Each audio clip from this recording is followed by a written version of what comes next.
ശക്തിയൊരു hallelujah പറയാം. കർത്താവിൻ്റെ അതിപരിശുദ്ധ നാമം വാഴ്ത്തപ്പെടുമാറാകട്ടെ. കടന്നു വന്നിരിക്കുന്ന എല്ലാ ദൈവമക്കൾക്കും, കർത്താവിൻ്റെ വയൽ പ്രദേശത്ത് അധ്വാനിച്ചുകൊണ്ടിരിക്കുന്ന ദൈവദാസന്മാർക്കും, എല്ലാ പ്രിയപ്പെട്ടവർക്കും വേഗം വരുന്ന കർത്താവായ യേശു ക്രിസ്തുവിൻ്റെ നാമത്തിലുള്ള എൻ്റെ സ്നേഹ വന്ദനത്തെ അറിയിക്കുന്നു. സ്തോത്രം. ദൈവവചനത്തിലേക്ക് നമുക്ക് പ്രവേശിക്കാം. സ്തോത്രം. അപ്പോസ്തല പ്രവർത്തികൾ 10-ാം അധ്യായം 31-ാമത്തെ വാക്യം. അപ്പോസ്തല പ്രവർത്തികൾ 10-ാം അധ്യായം 31-ാമത്തെ വാക്യം. കൊർന്നല്യോസേ, ദൈവം നിന്റെ പ്രാർത്ഥന കേട്ട്. ദൈവം നിന്റെ പ്രാർത്ഥന കേട്ടു. മതി. ദൈവം നിന്റെ പ്രാർത്ഥന കേട്ടു. സ്തോത്രം. അങ്ങനെയെങ്കിൽ ദൈവമക്കളെ, നമ്മുടെ പ്രാർത്ഥന ദൈവം കേൾക്കുന്നവനാ. ആ 10-ാം അധ്യായം തന്നെ 1-ാം വാക്യം ഒന്ന് വായിച്ചേ. കൈസരിയിൽ ഇത്താലിക്ക എന്ന പട്ടാളത്തിൽ കൊർന്നല്യോസ് എന്ന പേരുള്ള ഒരു ശതാധിപൻ ഉണ്ടായിരുന്നു. ഇനി അതിന്റെ 4-ാം വാക്യം. അവനെ ഉറ്റുനോക്കി ഭയപരവശനായി ദൂതൻ ഈ കൊർന്നല്യോസിന് പ്രത്യക്ഷപ്പെട്ടേച്ച് അവനോട് പറയുന്ന ഒരു കാര്യമുണ്ട്. വായിച്ചു. എന്താകുന്നു കർത്താവേ എന്ന് ചോദിച്ചു. അവൻ അവനോട്, നിന്റെ പ്രാർത്ഥനയും ധർമ്മവും ദൈവത്തിന്റെ മുൻപിൽ എത്തിയിരിക്കുന്നു. എത്ര പേർക്ക് സന്തോഷമുണ്ട്? ദൈവ പൈതലേ, നിന്റെ പ്രാർത്ഥനയുടെ പ്രാസമോ, നിന്റെ പ്രാർത്ഥനയുടെ വ്യാകരണമോ, നിന്റെ പ്രാർത്ഥനയുടെ ഉച്ചാരണ കഴിവുകളോ ഒന്നുമല്ല ദൈവം ചിന്തിക്കുന്നത്, ദൈവം ഓർക്കുന്നത്. ആമീൻ. നിന്റെ കണ്ണുനീരോടുകൂടിയുള്ള, മനസ്സ് തകർന്നുള്ള, ഉറവശക്തനായ നിന്റെ ഞരക്കത്തിന്റെ ആമീൻ പ്രാർത്ഥന ദൈവം കേൾക്കുന്നവൻ. എത്ര പേർക്ക് വിശ്വാസമുണ്ട് എന്റെ പ്രാർത്ഥന ദൈവസന്നിധിയിൽ എത്തിയെന്ന്, എന്റെ പ്രാർത്ഥനയ്ക്ക് മറുപടി ഉണ്ടെന്ന്? ഹന്ന ദൈവസന്നിധിയിൽ പ്രാർത്ഥിച്ചത് നമുക്കെല്ലാവർക്കും അറിയാം. ചുണ്ടനങ്ങിയതല്ലാതെ വാക്കുകളൊന്നും പുറത്തേക്ക് വന്നില്ല. ചുണ്ടനങ്ങി, അത് മാത്രമേ ഉള്ളൂ. അത് ദൈവം അറിഞ്ഞു. അത് ദൈവം അറിഞ്ഞു. 1 വർഷം കഴിഞ്ഞ് മറുപടിയുമായിട്ട് അവൾ ആലയത്തിൽ വന്നപ്പോൾ പുരോഹിതനെടുക്കൽ ഇവളൊരു കാര്യം പറഞ്ഞു. യജമാനനെ, ഈ കുഞ്ഞിന് വേണ്ടിയാണ് ഞാൻ അന്ന് ഈ ആലയത്തിൽ വന്ന് ഞരങ്ങി നിലവിളിച്ചത്. അങ്ങനെയെങ്കിൽ ഓർക്കുക, നിന്റെ ഞരക്കം ദൈവം കേൾക്കുന്നവനാ. ഓറാമശാന്തനായ ആരോടൊക്കെയോ ദൈവാത്മാവ് ഇടപെടുകയാ. നിന്റെ ഞരക്കം ദൈവം കാണുന്നവൻ, അവൻ കേൾക്കുന്നവന്. ഒരുപക്ഷെ നിന്റെ സമീപം ഇരിക്കുന്ന വ്യക്തിക്ക് നിന്റെ ഞരക്കം അറിയത്തില്ലായിരിക്കും. നിന്റെ സമീപത്തുള്ള വ്യക്തിക്ക് നിന്റെ ചുണ്ടനങ്ങുന്നത് ഒരുപക്ഷെ മനസ്സിലായി എന്ന് വരത്തില്ല. പക്ഷേ നിന്റെ ഉള്ളം അതുപോലെ അറിയുന്ന ഒരുവനുണ്ട്. നമ്മുടെ നിലവിളി കേൾക്കുന്ന ദൈവം, നമ്മുടെ ഞരക്കം കാണുന്ന ദൈവം. ഇവിടെ വായിക്കുന്നു, കൊർന്നല്യോസേ, നിന്റെ പ്രാർത്ഥനയും പോരാ, നിന്റെ ധർമ്മവും. നമ്മൾ നേരത്തെ 31-ാം വാക്യത്തിൽ നമ്മളിങ്ങനെ വായിച്ചു, നിന്റെ ധർമ്മം ദൈവം എന്ത് ചെയ്തിരിക്കുന്നു? ഓർത്തെന്ന്. അവനത് ഓർത്തെന്ന്. ഏത്? നിന്റെ പ്രാർത്ഥനയും ധർമ്മവും. അപ്പൊ നമ്മുടെ പ്രാർത്ഥന ദൈവം ഓർക്കുന്നവനാ. നിശ്ചയമായിട്ട് നമ്മുടെ പ്രാർത്ഥനയ്ക്ക് ദൈവം മറുപടി തരുന്നവനുമാ. ഒരുപക്ഷെ നിന്റെ കുഞ്ഞിൻ്റെ വിഷയമായിരിക്കാം നീ പ്രാർത്ഥിക്കുന്നത്. ഒരുപക്ഷെ നിന്റെ തുണയാളിയുടെ വിഷയമായിരിക്കാം പ്രാർത്ഥിക്കുന്നത്. ഒരുപക്ഷെ നിന്റെ സാമ്പത്തിക ഞെരുക്കത്തെ ഉദ്ദേശിച്ചായിരിക്കാം പ്രാർത്ഥിക്കുന്നത്. ഒരു വേള നിന്റെ ശാരീരിക സൗഖ്യത്തിന് വേണ്ടി ആയിരിക്കാം പ്രാർത്ഥിക്കുന്നത്. ഏത് വിഷയമായാലും നിന്റെ പ്രാർത്ഥന ദൈവം ഓർക്കുന്നവൻ. മാത്രമല്ല 31-ാം വാക്യത്തിൽ വായിച്ചു, നിന്റെ ധർമ്മം. കൊർന്നല്യോസേ, നിന്റെ പ്രാർത്ഥന ദൈവം കേട്ടു, നിന്റെ ധർമ്മം അവൻ എന്ത് ചെയ്തു? ഓർത്തു. സ്തോത്രം. അപ്പൊ കർത്താവിൻ്റെ നാമം നിമിത്തം നാം ചെയ്യുന്ന ദാനധർമ്മങ്ങൾ ദൈവം ഓർക്കുന്നവനാ. ഓർക്കുന്നവനാണ്. മാത്രമല്ല, ഈ അപ്പോസ്തല പ്രവൃത്തികൾ നമ്മൾ പഠിച്ചാൽ അതിൻ്റെ ആ 11-ാം അധ്യായത്തിലേക്കൊന്ന് വരാം. 11-ാം അധ്യായം അതിൻ്റെ 16-ാമത്തെ വാക്യം. അപ്പോൾ ഞാൻ യോഹന്നാൻ വെള്ളം കൊണ്ട് സ്നാനം കഴിപ്പിച്ചു, നിങ്ങൾക്കോ പരിശുദ്ധാത്മാവ് കൊണ്ട് സ്നാനം ലഭിക്കുമെന്ന് കർത്താവ് പറഞ്ഞ വാക്ക് ഓർത്തു. കർത്താവ് പറഞ്ഞ വാക്ക് ഓർത്തു. പത്രോസ് പറയുന്ന കാര്യമായത്, നിങ്ങളെ വെള്ളം കൊണ്ട് സ്നാനം കഴിപ്പിക്കും യോഹന്നാൻ പറഞ്ഞതാണ്. എന്നാൽ അവന്റെ പിന്നാലെ ഒരുവൻ വരുന്നുണ്ട്, അവൻ പരിശുദ്ധാത്മാവ് കൊണ്ട് നിങ്ങളെ സ്നാനം കഴിപ്പിക്കും എന്ന് പറഞ്ഞ വാക്ക് ഇവിടെ പത്രോസ് ഓർക്കുകയാണ്. എപ്പോൾ? അവൻ പ്രസംഗിച്ചു കൊണ്ടിരിക്കുമ്പോൾ, അവൻ அதை ശുശ്രൂഷിച്ചു കൊണ്ടിരിക്കുമ്പോൾ അവിടെ കൂടി വന്ന സകലരുടെ മേലും ദൈവത്തിന്റെ പരിശുദ്ധാത്മാവ് ഇറങ്ങി. അവർ ആത്മാവിൽ നിറഞ്ഞ് അന്യഭാഷ പറയുന്നത് കേട്ടപ്പോൾ പത്രോസ് പറയുക, ദൈവം തമ്പുരാൻ പറഞ്ഞ കാര്യം ഞാൻ ഓർക്കുന്നു. എന്താ പറഞ്ഞത്? പരിശുദ്ധാത്മാവ് കൊണ്ട് സ്നാനം കഴിപ്പിക്കും എന്നുള്ളത്. അങ്ങനെയെങ്കിൽ ഇന്ന് പകൽ ഞാൻ ഒരു ദൂത് നിങ്ങളോട് പറയാൻ ആഗ്രഹിക്കുക. നിന്റെ തലമുറയെക്കുറിച്ച് ദൈവം ഒരു ആലോചന തന്നിട്ടുണ്ടെങ്കിൽ, നിന്റെ രോഗസൗഖ്യത്തെക്കുറിച്ച് ദൈവം ഒരു ആലോചന നൽകിയിട്ടുണ്ടെങ്കിൽ, എന്നെ കേൾക്കുന്ന പ്രിയ ജീവിതമേ, അതിനൊരിക്കലും മാറ്റം വരത്തില്ല, മാറ്റം സംഭവിക്കത്തില്ല. എൻ്റെ ദൈവമാണോ ആലോചന പറഞ്ഞത്, അവനത് നിവർത്തിക്കുന്നവനാ.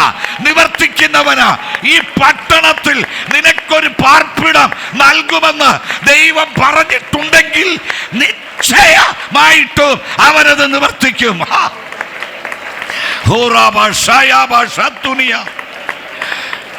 നിന്റെ തലമുറയ്ക്കൊരു യാത്രയുണ്ടെന്നും നിന്റെ തലമുറയ്ക്ക് ഞാൻ വിസ നൽകുമെന്നും ദൈവം പറഞ്ഞിട്ടുണ്ടോ, നിശ്ചയമായും അത് സംഭവിക്കും. എൻ്റെ കുട്ടിക്കാലത്ത് ഞാൻ 1969 രക്ഷിക്കപ്പെട്ട് സ്നാനപ്പെട്ട വ്യക്തിയാണ്. 69 ദൈവാത്മാവ് ആ കാലഘട്ടത്തിൽ എന്നോട് ഇങ്ങനെ പറഞ്ഞു, ഒരു വെളിപ്പാട്, ഒരു സഹോദരി വന്ന് പ്രവചിച്ചു പറഞ്ഞ വെളിപ്പാട്. ആകാശത്തു നിന്നൊരു ലിഫ്റ്റ് ഇറങ്ങി വരുന്നു. ആ ലിഫ്റ്റിലേക്ക് ഞാൻ കയറുന്നു. ആ ലിഫ്റ്റ് നേരെ വെർട്ടിക്കലായിട്ട് മുകളിലോട്ട് പൊങ്ങിയ ശേഷം അത് ഹൊറിസോണ്ടലായിട്ട് അങ്ങോട്ടും ഇങ്ങോട്ടും മൂവ് ചെയ്യുന്നു. അതിനകത്തുനിന്ന് ഞാൻ വിത്ത് എൻ്റെ കയ്യിലിരിപ്പുണ്ട്, വിത്ത് വാരി താഴോട്ടിങ്ങനെ എറിയുന്നു. ഈ ഒരു വെളിപ്പാടാണ് കണ്ടത്. പ്രാർത്ഥിക്കാൻ തുടങ്ങി. ലിഫ്റ്റും വന്നില്ല, പൊങ്ങിയുമില്ല. ഈ ദേശങ്ങളിലൊക്കെ ഞാൻ സുവിശേഷം അറിയിച്ചുകൊണ്ട്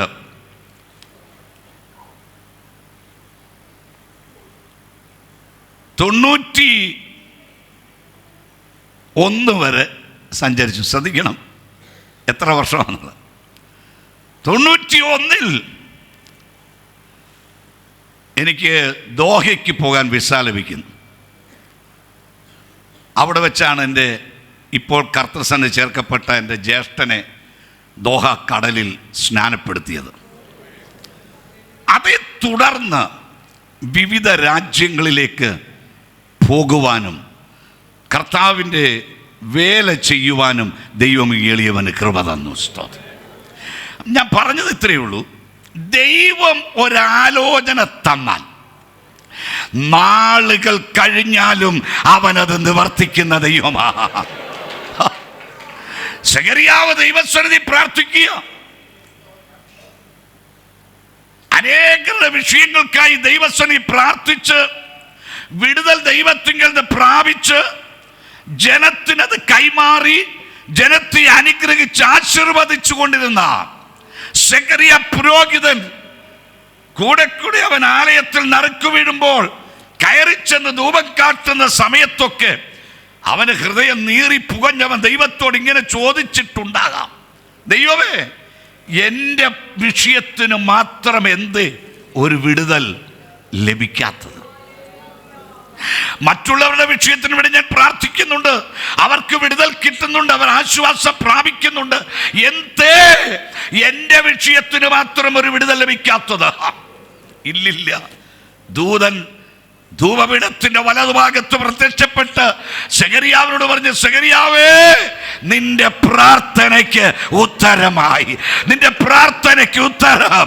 ഓ രാജാനായ ദൈവദാസനെ, ദൈവത്തിന്റെ ദാസിയെ, നിന്റെ പ്രാർത്ഥനയ്ക്ക് നാളുകളായി നീ കരഞ്ഞ് നിലവിളിച്ച് പ്രാർത്ഥിക്കുന്ന നിന്റെ പ്രാർത്ഥനയ്ക്ക് ഉത്തരമുണ്ടെന്ന്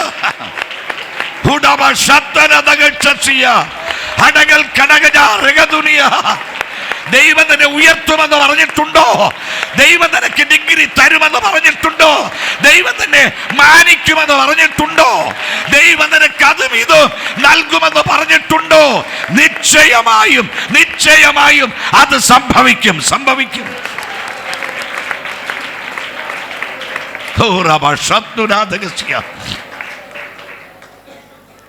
ഈ 2025 5-ാം മാസത്തിനു മുൻപ് ചില വിടുതലുകൾ ഇതിനകത്തുള്ള ചില ജീവിതങ്ങൾക്ക് ദൈവം പകരുന്നതായി ദൈവാത്മാവിൽ ഞാൻ വിളിച്ചു പറയുകയാണ്.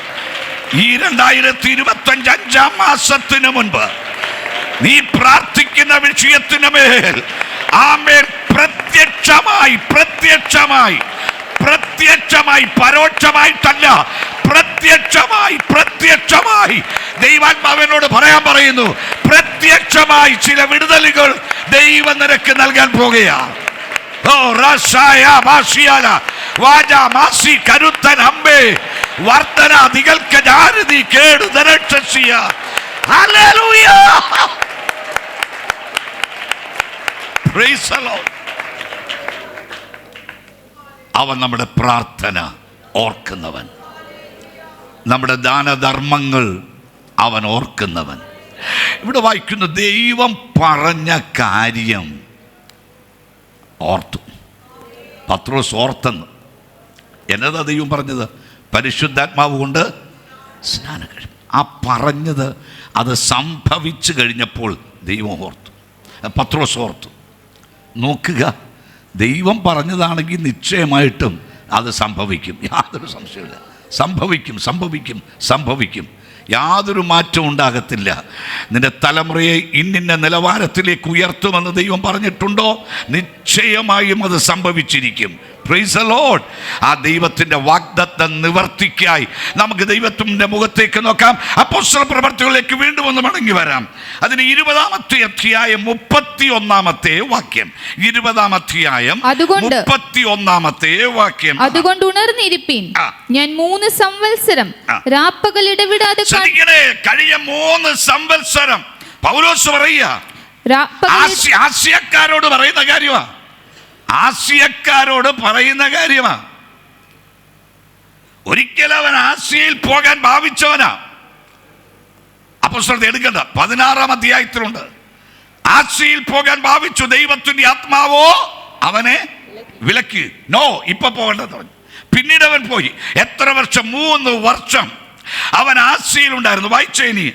3 സംവത്സരം രാപ്പകൽ ഇടവിടാതെ 3 സംവത്സരം ഞാൻ രാപ്പകൽ ഇടവിടാതെ കണ്ണുനീർ വാർത്തും കൊണ്ട്, കണ്ണുനീർ കരഞ്ഞുകൊണ്ട് പൗലോസ് പറയുക, ആസ്യക്കാരെ, കഴിഞ്ഞ 3 വർഷങ്ങൾ ഞാൻ നിങ്ങളോട് കൂടെ ഇരുന്ന് കണ്ണുനീർ വാർത്തുകൊണ്ട് ഓരോരുത്തന് ബുദ്ധി പറഞ്ഞു തന്നത് എന്ത് ചെയ്യണം? ഓർത്തുകൊള്ളുവീൻ. എത്ര പേർക്ക് സന്തോഷമുണ്ട്? സ്തോത്രം. ദൈവത്തിന് ആത്മാവ് ദാസന്മാരിൽ കൂടി നമുക്ക് നൽകുന്ന ആലോചനകൾ നമ്മൾ എന്ത് ചെയ്യണം? ഓർക്കണം. ആമീൻ. ദൈവത്തിന്റെ ശബ്ദങ്ങൾ നാം മുറുകെ പിടിച്ച് അതിനുവേണ്ടി പ്രാർത്ഥിക്കണം. ആമീൻ. വചനങ്ങൾ കേൾക്കുന്നത് കേട്ടു പോകുകയല്ല, ആ കേൾക്കുന്ന വചനത്തെ മുറുകെ പിടിച്ച് പ്രാർത്ഥിക്കണം. അപ്പോഴാണ് വിടുതൽ നമ്മുടെ ജീവിതത്തിൽ വെളിപ്പെട്ടു വരുന്നത്. സ്തോത്രം. കഴിഞ്ഞ 3 വർഷങ്ങൾ ഞങ്ങളും ഇവിടെയായിരുന്നു. 3 വർഷങ്ങൾ ഇവിടെ ശുശ്രൂഷിപ്പാൻ ദൈവം കൃപ തന്നു. ഞങ്ങൾക്ക് 4 പേർക്കും അല്ല, ഞങ്ങൾക്ക് 2 പേർക്ക് മറ്റൊരു 1.5 വർഷമേ ഉള്ളൂ അല്ലേ? 1.5 കഴിഞ്ഞു. അപ്പോഴത്തേക്കും അവർക്കും ട്രാൻസ്ഫറായി. ശ്രദ്ധിക്കൂ, ഞങ്ങൾ 4 പേരും ഇവിടെ ശുശ്രൂഷിച്ചു.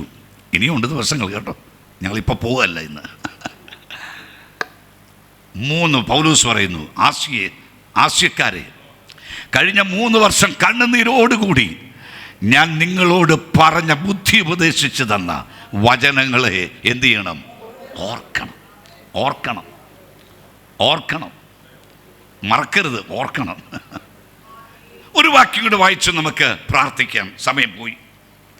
20-ാം അധ്യായം തന്നെ 35-ാമത്തെ വാക്യം. ഇങ്ങനെ പ്രയത്നം ചെയ്ത് പ്രാപ്തിയില്ലാത്തവരെ സഹായിക്കുകയും വാങ്ങുന്നതിനേക്കാൾ കൊടുക്കുന്നത് ഭാഗ്യമെന്ന് കർത്താവായ യേശു താൻ പറഞ്ഞ വാക്ക് ഓർത്തുകൊള്ളുകയും. ഓർക്കണം. വാങ്ങുന്നതിനേക്കാൾ കൊടുക്കുന്നത് ഭാഗ്യം എന്ന് കർത്താവ് പറഞ്ഞതിനെ എന്ത് ചെയ്യണം? ഓർക്കണം. ദൈവമക്കളെ, നമുക്കും അത് ചെയ്യാം. കർത്താവ് പറഞ്ഞതിനെ ഓർക്കാം. ആമേൻ. ബുദ്ധിമുട്ട് അനുഭവിക്കുന്നവരുടെ ബുദ്ധിമുട്ടുകൾ മാറുവാൻ, ക്ലേശം അനുഭവിക്കുന്ന ക്ലേശം മാറുവാൻ, കർത്താവിൻ്റെ വേലയ്ക്ക് ചുമല് കൊടുത്ത് നിൽക്കുവാൻ നാം പാളയം സഭ ആ കാര്യത്തിൽ മുൻപന്തിയിലാണ്. എങ്കിലും ഒന്നുകൂടെ ഞാൻ ഓർപ്പിച്ചിട്ട് എൻ്റെ വാക്കുകൾക്ക് വിരാമം കുറിക്കുന്നു. നമ്മുടെ കണ്ണുകൾ അടയ്ക്കാം. സ്തോത്രം. Price the Lord. ദൈവകരങ്ങളിലേക്ക് നമ്മെ സമർപ്പിച്ചു കൊടുക്കാം. കർത്താവ് പറഞ്ഞ വാക്ക് ഓർത്തു. ദൈവം ഒരാലോചന തന്നാൽ അവന് നിവർത്തിക്കുന്നവനാണ്.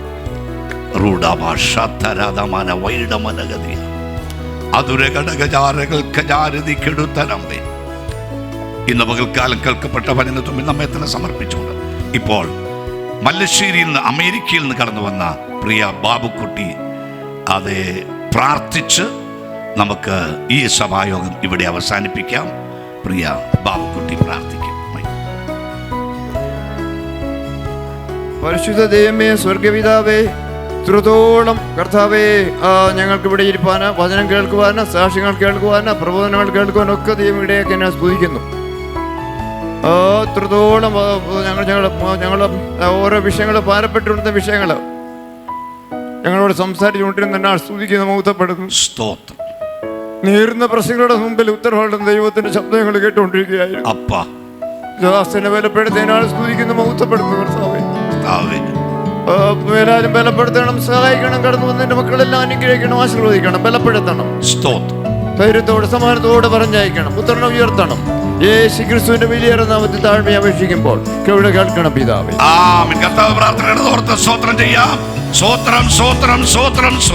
പിതാവായ ദൈവത്തിന്റെ സ്നേഹവും പുത്രനായ യേശു ക്രിസ്തുവിന്റെ കൃപയും പരിശുദ്ധാത്മാവിന്റെ കൂട്ടായ്മയും നാം ഓരോരുത്തരുടെ മേലും ഓർത്ത് പ്രാർത്ഥിച്ച സകല വിഷയങ്ങളുടെ മേൽ ഇന്നും എന്നേക്ക് കർത്താവിന്റെ 2ാമത്തെ വരവരെയും ഉണ്ടായിരിക്കുമാറാകട്ടെ.